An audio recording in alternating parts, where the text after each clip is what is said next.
All right. Yes, I think that brings us to the end of the workshop here. So I just wanted to thank all our panelists and speakers again for providing a really exciting set of perspectives on this problem of auto distribution generalization. And again, want to thank all the organizers and Rohan in particular for putting all of this together.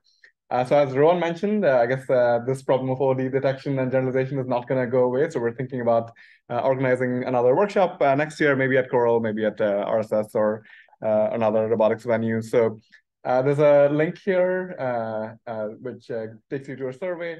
So if you're interested in another workshop, maybe if you have strong opinions on what topics to discuss, feel free to reach out. And we're also thinking about maybe putting together a position paper or something along those lines, kind of charting some of the directions that we discussed in the workshop today. So we want this to be a community effort. So if you're interested in something like that, please feel free to reach out to the organizers as well. So yeah, I think that's all we had. Thanks so much again for coming, and we'll see you tomorrow at CoRL.